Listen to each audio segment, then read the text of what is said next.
السلام علیکم ورحمۃ اللہ وبرکاتہ.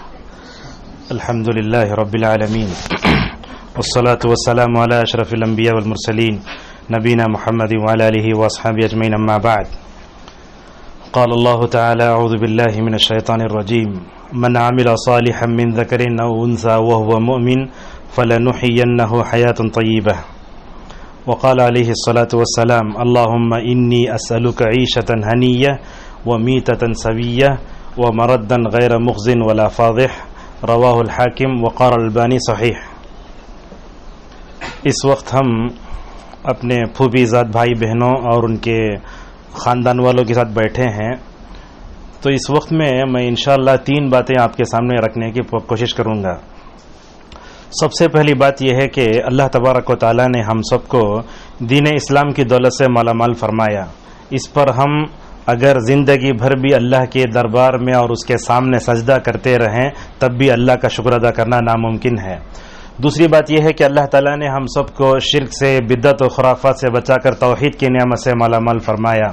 اللہ تعالیٰ نے رسول اکرم صلی اللہ علیہ وسلم سے فرمایا کہ اے اللہ کے نبی، اللہ تعالیٰ نے آپ کو جو توحید کی نعمت دی ہے اس پر اللہ تعالیٰ کا شکر ادا کیجئے. اگر یہ توحید نہ ملتی تو پتہ نہیں ہم کس قبر کے سامنے جھکتے، اگر یہ توحید نہ ملتی تو پتہ نہیں کس ہندو گھرانے میں پیدا ہو جاتے. اللہ تبارک و تعالیٰ کا اس پر بھی ہم سب کو شکر ادا کرنا چاہیے.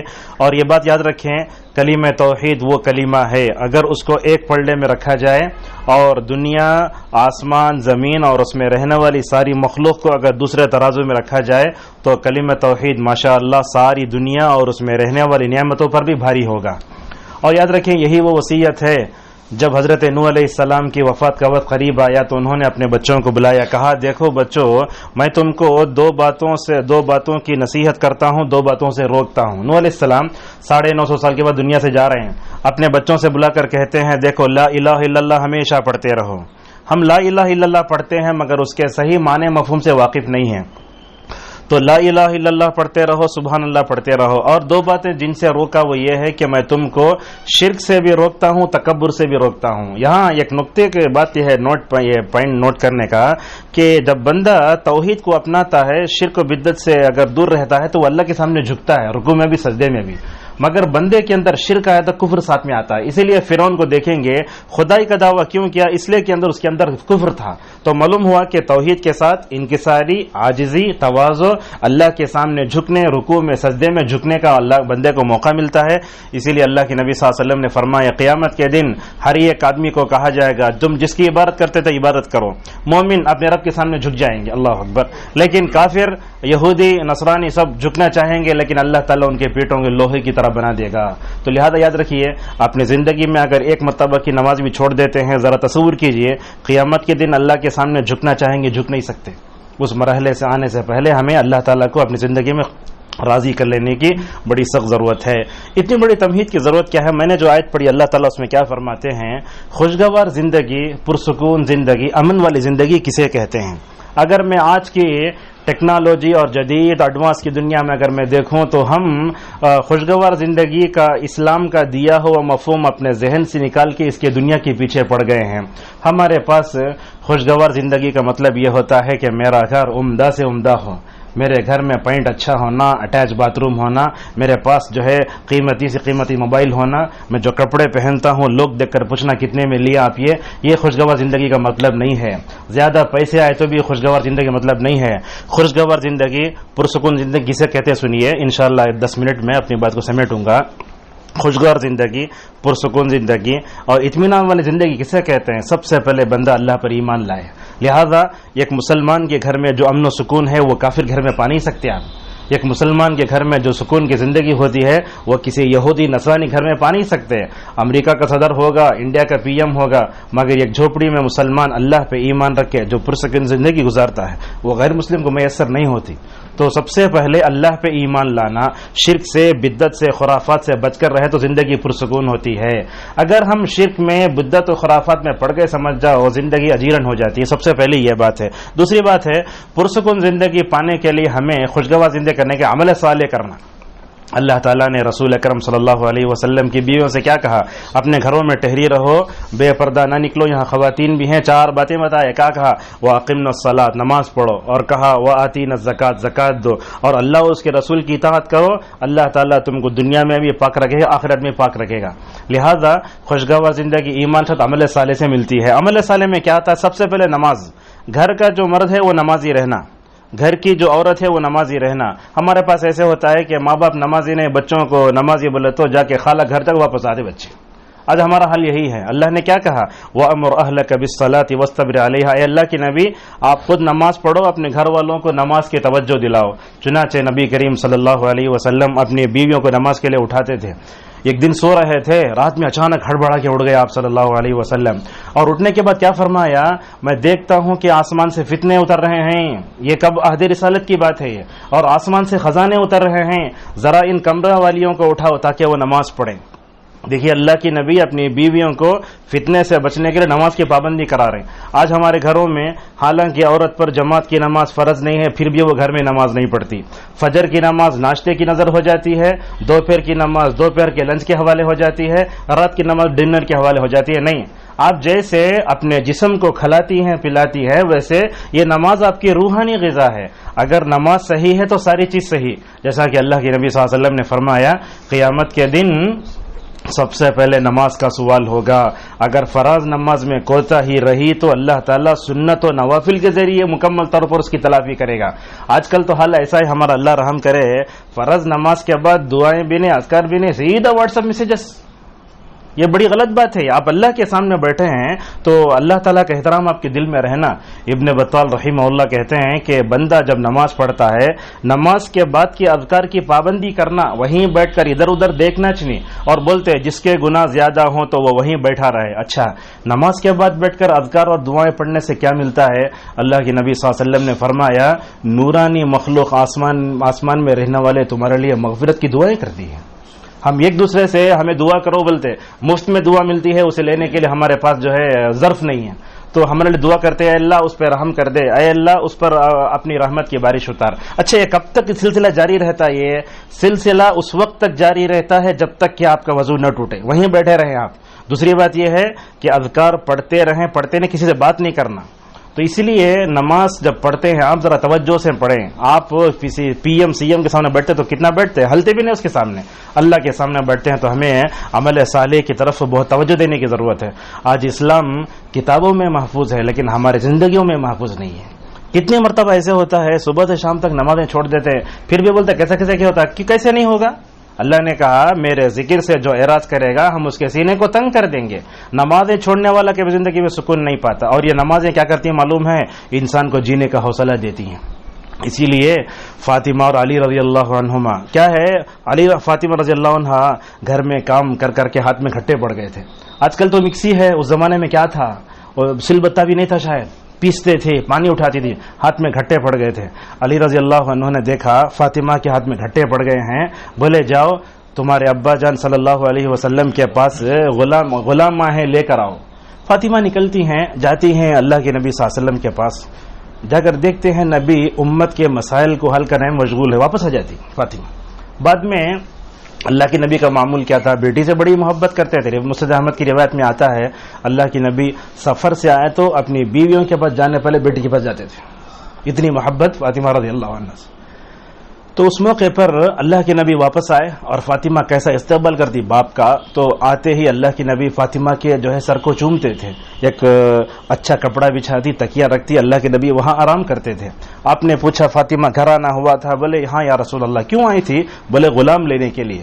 غلام لینے گئے، اللہ کے نبی نے اپنی داماد کو بھی بلایا اور اپنے جو ہے بیٹی کو بلایا۔ یہاں ایک نقطہ ہم آپ کو بتاتے ہیں، اگر آج کی کوئی بیٹی اگر اپنے ساس کی خدمت کرتی ہے، سسر کی خدمت کرتی ہے اور اپنے شوہر کی خدمت کرتی ہے تو ہم کیا بولتے اسے، کیا بھوگ کام والی سمجھے کیا؟ اللہ کے نبی ویسا نہیں پوچھے، آپ نے اپنی بیٹی کو اپنے شوہر کی خدمت کر دے کر خوش ہوئے۔ یہی حقیقی باپ کی جو ہے مکمل طور پر نشانی ہوتی ہے۔ آپ صلی اللہ علیہ وسلم نے دونوں کو بلا کر بٹھایا، بولے علی فاطمہ تم دونوں خادم مانگے، مانگ رہے سو خادم، لیکن اللہ کے نہیں بول رہے ہیں اللہ کی تسبیح بیان کرو. سمجھ میں آ رہی بات؟ 30 پر 3 مرتبہ اللہ الحمدللہ سبحان اللہ اللہ اکبر پڑھو بول رہے ہیں. یہاں کیا ہے، اللہ کے نبی کے پاس خادم مانگنے گئے تو اللہ کے نبی بولتے ہیں تسبیحات پڑھو سوتے وقت. علامہ ابن تیمیہ رحمہ اللہ نے یہاں ذکر کیا کیا، خادم لینے گئے تو تسبیحات پڑھو بول رہے ہیں. یہ غور سے سنیے بات، یہ دن بھر آپ لوگ بھی کہیں کہیں کام کرتے ہوں گے، رات میں حالت جانور کسی کی ہو جاتی ہے، پڑھے تو سو جاتے ہیں ویسا. تو کیا کرنا، یہ تسبیح جو اللہ کے نبی صلی اللہ علیہ وسلم جو بتائی اس میں بہت بڑا راز ہے. آپ نے کیا فرمایا ابن تیمیہ نے، یہ تسبیحات، یہ اللہ کا ذکر انسان کو روحانی طاقت دیتے ہیں. دن بھر کی جو آپ کی انرجی ویسٹ ہوئی نا، وہ انرجی واپس چاہنا بولے تو وہ ORS پینے کی ضرورت نہیں ہے، آپ کو ڈرپ چڑھانے کی ضرورت نہیں ہے. اللہ اکبر سبحان اللہ الحمدللہ پڑھو. ایک تو یہ، دوسری یہ تسبیحات انسان کے تھکان کو بھی دور کر دیتی ہے ماشاءاللہ. سونے سے پہلے اگر ان کا اہتمام کرے تو سمجھ جائیں گے آپ صبح سے میں کیا ابھی کامش نہیں کریں. اللہ اکبر. یہ تسبیحات معمولی ہیں. کتنا وقت لگتا ہے 30 پر 3 مرتبہ پڑھنے؟ میں سمجھتا ہوں 5 منٹ بھی نہیں لگیں گے. یہ عمل صالح بہت اہم ہے. اسی طرح رسول اکرم صلی اللہ علیہ وسلم اپنی بیویوں کو بھی نماز کے لیے اٹھاتے تھے. وطر کا وقت آتا تو عائشہ رضی اللہ عنہ کہتی ہیں اللہ کے نبی صلی اللہ علیہ وسلم بولتے عائشہ اٹھو اٹھو نماز پڑھو.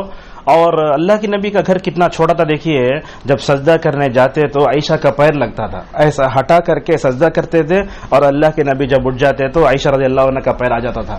وہ گھر میں سکون کیوں تھا؟ وہ گھر میں سکون اس لیے تھا کہ اس میں اللہ کی عبادت ہوتی تھی. آج ہمارے گھروں میں ہر چیز ہے لیکن سکون نام کی چیز نہیں. کیوں؟ اس لیے کہ باپ بھی نماز نہیں پڑھتا، ماں بھی نماز نہیں پڑھتی، بچے بھی نماز نہیں پڑھتے، گھر سے سکون کہاں آئے گا؟ تو یہ سکون نیند کی دوا میں نہیں ہے. سکون کس میں ہے؟ عمل صالح میں ہے. اور اسی طریقے سے ام حبیبہ رضی اللہ عنہ کہتی ہیں رسول اکرم صلی اللہ علیہ وسلم نے مجھے بتایا ظہر سے پہلے 4، ظہر کے بعد 4، یہ فرض کے علاوہ 8 رکعتیں پڑھے تو اس کے لیے جہنم کی آگ حرام ہے. کتنا وقت ملے گا پڑھنے کے لیے؟ 4 منٹ. تو بولتے ام حبیبہ رضی اللہ عنہ جب سے یہ رسول اللہ صلی اللہ علیہ وسلم کی نصیحت سنی میں زندگی کبھی میں نے نہیں چھوڑا. اور خصوصاً میں آپ لوگوں کو بولتا ہوں فجر کی نماز کے بعد وہیں بیٹھے رہیے، اذکار پڑھو، خاموش رہو. نماز فجر کے بعد وہیں بیٹھے رہیے. چائے پینا، اخبار پڑھنا، واٹس ایپ میسج نہ وہ تو ہمیشہ رہتا چاہو، لیکن اپنے آپ کو ایسے پابند بناؤ. نماز فجر پڑھے، وہیں بیٹھے رہے، کسی سے باتش نہیں کرے. سورج طلوع ہوا، سورج طلوع ہونے کے 15-20 منٹ کے بعد چاشت کی نماز پڑھے. اللہ کے نبی صلی اللہ علیہ وسلم نے فرمایا ایسا انسان کو مکمل حج عمرے کا ثواب ملے گا.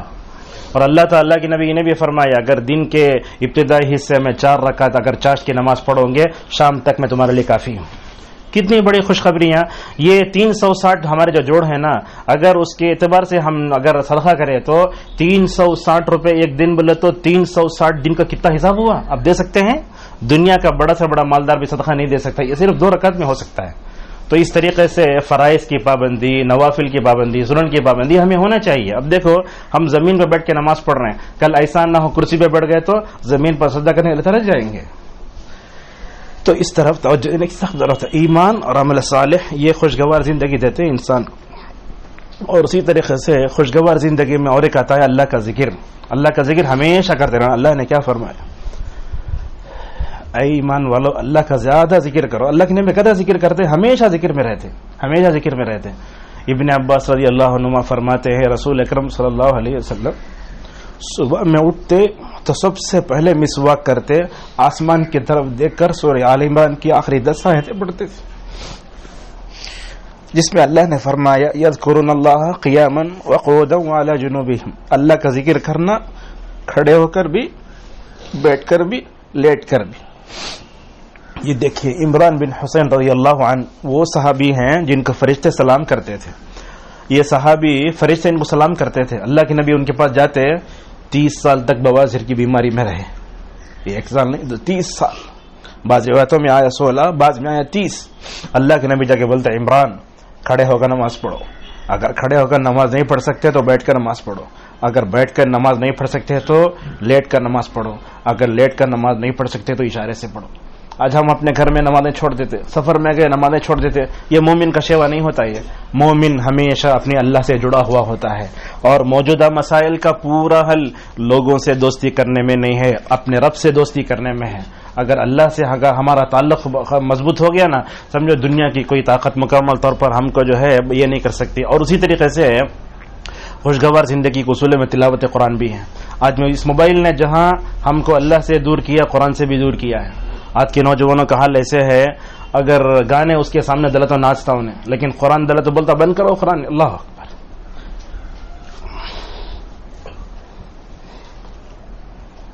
بہت بری حالت. موبائل نے بہت غارت کیا سب.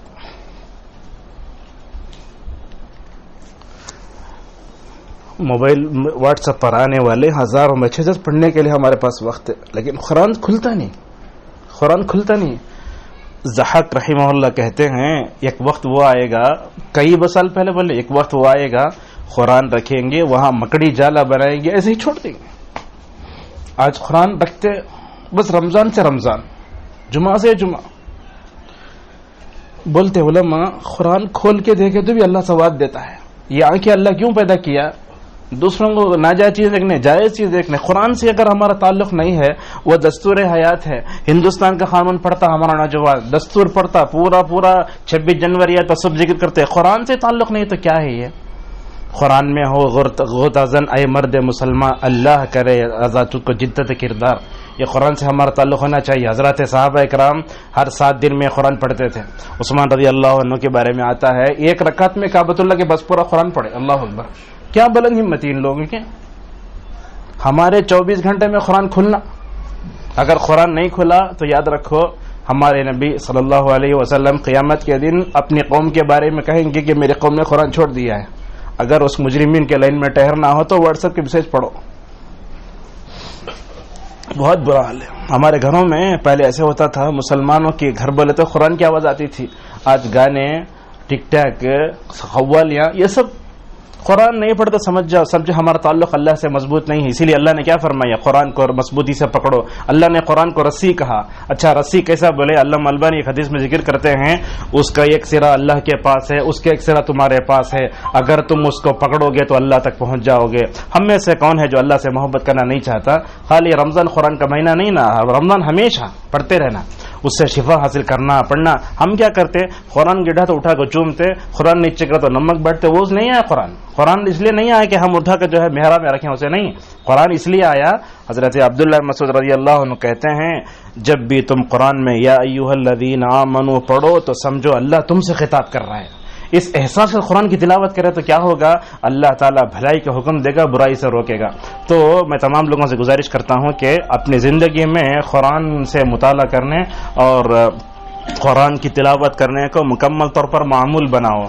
صبح میں، شام میں، کسی بھی وقت میں قرآن جو ہے نہیں چھوڑنا چاہیے. اور اللہ کے نبی صلی اللہ علیہ وسلم نے کیا فرمایا؟ تم میں سب سے بہتر وہ ہے جو قرآن کی تلاوت کرے اور قرآن دوسروں کو کیا کرے؟ سکھائے. اور قرآن کی تلاوت سے پہلے ایک سنت ہم سے چھوٹ رہی ہے، وہ بھی بتا دیتے ہیں. قرآن پڑھنے سے پہلے مسواک کرنا. اس لیے کہ کس کا کلام پڑھ رہے ہیں آپ؟ یہ کوئی غالب کی غزل نہیں، علامہ اقبال کے اشعار نہیں. یہ کس کا کلام ہے؟ ہمارے خالق کا اتارا ہوا کلام ہے وہ. تو اس سے پہلے بھی اللہ کے نبی صلی اللہ علیہ وسلم مسواک کرتے تھے. کیوں بولے تو اللہ تعالیٰ کا پاکیزہ کلام، دنیا کے سب سے پاکیزہ انسان کے دل پر اترا، اس کو پڑھ رہے ہیں تو ہم کیا کرتے؟ قرآن پڑھتے. انٹرویو کو جاتے وقت فرش منہ میں ڈال لگ جاتے ہیں نوجوان. قرآن پڑھتے وقت مسواک کرنا. اللہ کے نبی صلی اللہ علیہ وسلم نے فرمایا طیبوا افواہکم بالسواک فانھا طرق القرآن.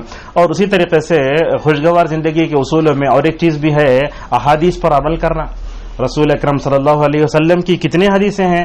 ریاض الصالحین کا صفحہ پڑھ نہیں سکتے صبح میں شام میں؟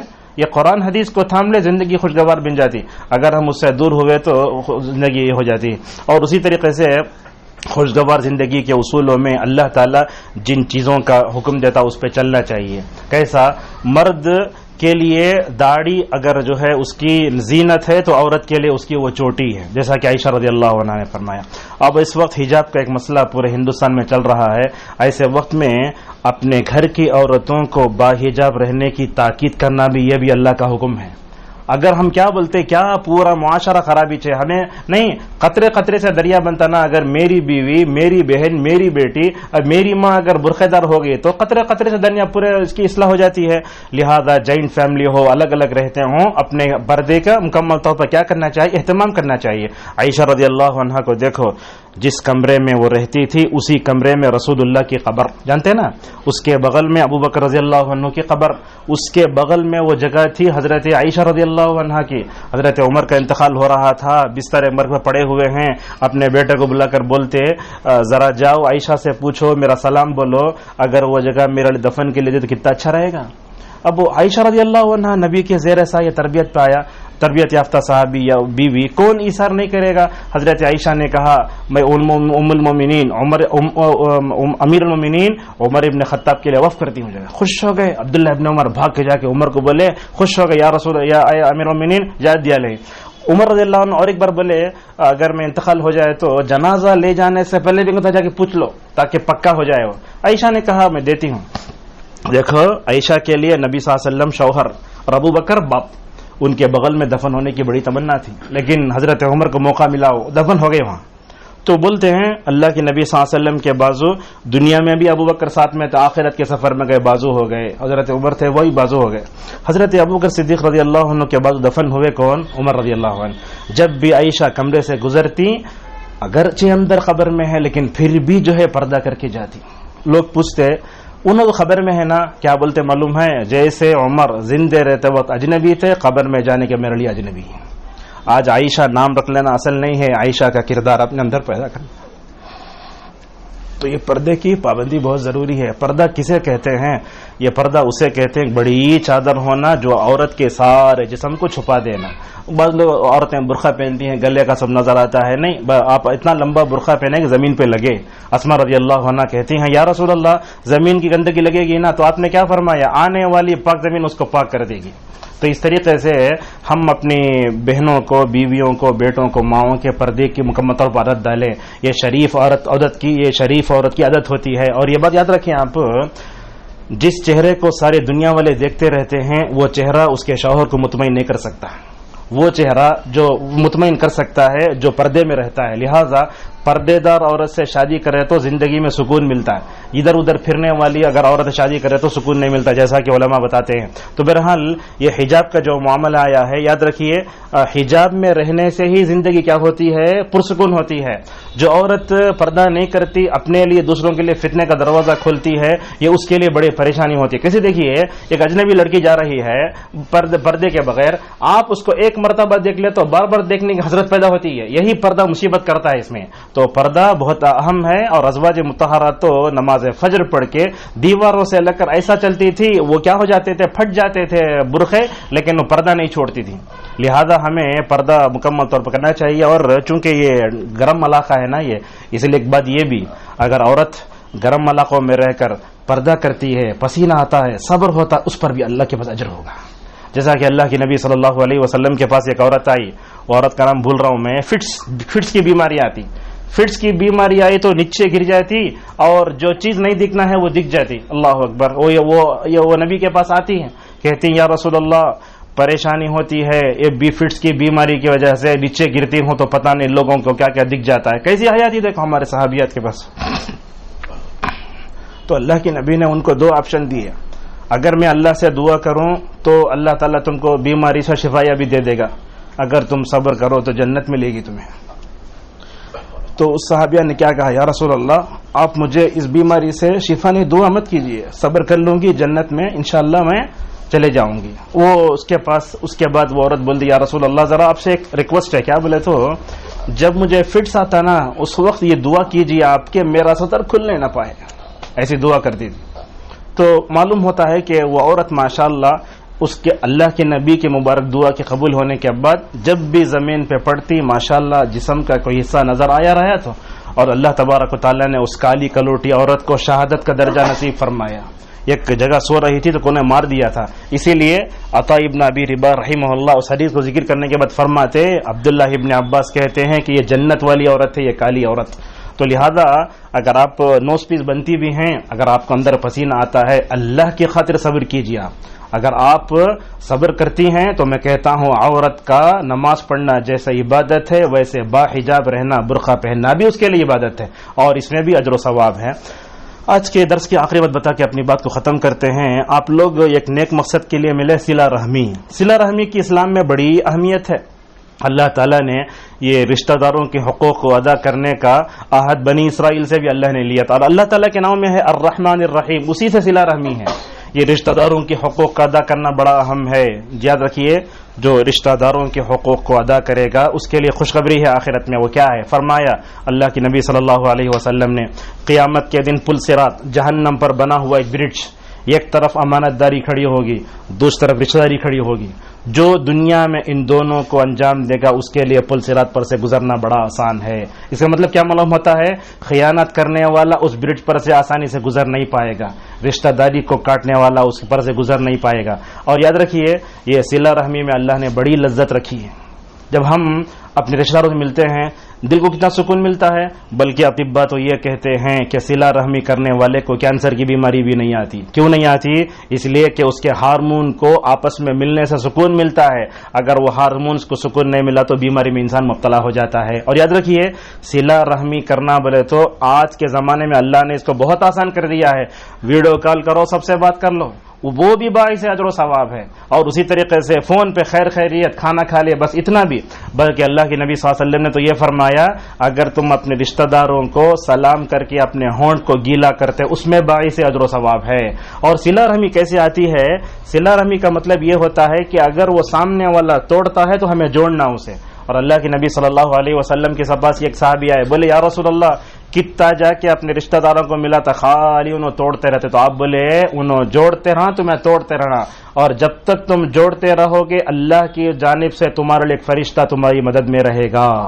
اور صلہ رحمی کا سب سے کم درجہ سلام کرنا ہے، اور صلہ رحمی رشتہ داروں کے حقوق کو ادا کرنے کا سب سے اونچا درجہ جو ہے مال کے ذریعے دوسروں کی مدد کرنا ہے. اور ایک بات یاد رکھیے قیامت کے قریب میں رشتے ٹوٹ جائیں گے. اللہ کے نبی بتائے آج ہو رہا ہے رشتے ٹوٹ جا رہے ہیں. اور یہ سوشل میڈیا کے جو رشتہ داری بہت متاثر ہو رہی ہے. ہم اسی میں رہتے ہیں، ڈاؤن لوڈ کر لے کے پڑھ لے کے رہتے ہیں، نہ باپ سے بات کرتے ہیں نہ ماں سے بات کرتے ہیں. ڈیجیٹل انڈیا، ڈیجیٹل لائف ایسے، اس وجہ سے یہ صلہ رحمی بڑی پریشانی ہو رہی ہے. تو یاد رکھیے یہ فون کو فون کی حد تک رکھیے اور صلہ رحمی پر توجہ دیجیے. یہ صلہ رحمی ایسی چیز ہے باپ کو چاہیے کہ وہ اپنے رشتہ داروں کی طرف سب کو جوڑے، ماں کو چاہیے کہ رشتہ داروں کو جوڑے. کبھی ایسے ہوتا ہے باپ ماں سے توڑا ڈالتا، ماں باپ سے توڑا ڈالتا، یہ دونوں غلط ہیں. اور اسی طریقے سے رشتے قیامت کے قریب میں کاٹ دیے جائیں گے. بولے اس کا ایک بڑا سبب میں سمجھتا ہوں مالداری. انسان جب مالدار ہو جاتا ہے تو اپنے غریب فقراء کو گرا کے دیکھتا ہے. یاد رکھیے کسی کو گرا کے مت دیکھیے، حق نہیں ہے آپ کو دیکھنے کا. تو وجہ سے ٹوٹتی ہے رشتہ داری کس وجہ سے؟ مالداری کی وجہ سے. اللہ نے آپ کو مال دیا ہے تو مال کو اپنے دل میں مت بسو، ہاتھ میں رکھو. بہت اچھی بات ہے. یہ مال کو کہاں رکھنا چاہیے؟ اپنے ہاتھ میں. اگر دل میں بسلے سمجھ جاؤ پورے غلط بات. تو اسی طریقے سے یہ مالداری زیادہ ہو جاتی ہے تو انسان اپنے رشتہ داروں کے کام آئے. آدمی کیا کرتا ہے مال زیادہ ملا تو حج کرتا، عمرے کرتا. یہاں خاندان میں غریب بچے ہیں بیٹا ان کی شادی کرو، وہ تو شادی کرنے نہیں ہے. تو کیا کرتے ہم اپنے مالدار بچوں کو، غریب آیا تو اس کو پیسے دو بولے تو بھی ایسے انداز سے پے دیتے، ہاتھ نہیں لگنا اسے. اللہ اکبر، ایسے نہیں کرنا چاہیے. اللہ کے نبی تو دعا کرتے تھے اے اللہ تو مجھے مسکین بنا کے زندہ رکھ، مسکین بنا کے مار، اور قیامت کے دن مساکین میں شمار فرما. اور اللہ کے نبی مسکینوں سے بڑی محبت کرتے. یاد رکھیے اللہ نے آپ کو مال دیا ہے، مال دینے کے بعد اگر لوگوں کو آپ کے دروازے پر بھیجتا ہے تو اللہ کا شکر ادا کرو. ورنہ وہ مال نہیں جو انسانیت کے کام نہ آئے. وہ مال نہیں بلکہ مال انسان کو ملتا ہے نیک کاموں میں خرچ کریں گے نا آپ، یہ تو بہت نیکی ہوگی آپ کو. اور ہمارے پاس اسراف بھی بہت ہوتا ہے، اس سے ہی بچنے کی بڑی سخت ضرورت ہے. 300 میں چپل ہے تو 600 میں لینے کی کیا ضرورت ہے؟ 1 لاکھ میں جب کچھ مل رہا تو 2 لاکھ دینے کی کیا ضرورت ہے؟ کھانے پینے چارج میں اتنا اڑاتے. یاد رکھیے ہر آدمی سے قیامت میں سوال ہونے والا ہے مال تم نے کہاں سے کمایا، کہاں خرچ کیا. 1 روپیہ بھی اگر غلط راہ میں خرچ کریں گے تو اللہ کے پاس جواب دینا ہے. اسی لیے رسول اکرم صلی اللہ علیہ وسلم نے اپنی امت کے بارے میں فرمایا میری امت کے لیے فتنہ سب سے بڑا مال ہے. جیسے ہم نے کہا مال کو ہاتھ میں رکھیے، مال کو اپنے دل میں بسانے کی ضرورت نہیں ہے. اور مال کمانے کی خاطر نمازاں چھوڑنا اور اللہ تعالیٰ اس کے رسول سے محبت نہیں کرنا یہ بھی بڑا فتنہ ہے. جیسے ہوتا ہے ہم دکان میں بیٹھے رہتے ہیں، حی علی الصلاح حی علی الفلاح کی آوازیں آتی رہتی، نماز کو جاتے ہی نہیں. یہ کیا ہو رہا ہے؟ یہ مال کی محبت آپ کے دل میں آ گئی، اس لیے اللہ کی محبت نکل گئی آپ کو. لہذا اور یہ وجہ رکھیے جب انسان کو مال ملتا نا دل سخت ہو جاتا ہے. جب اور من کثر مالہ کثر ذنوبہ، اور بعض لوگ علماء بولے مال زیادہ گناہ بھی زیادہ ہو جاتے.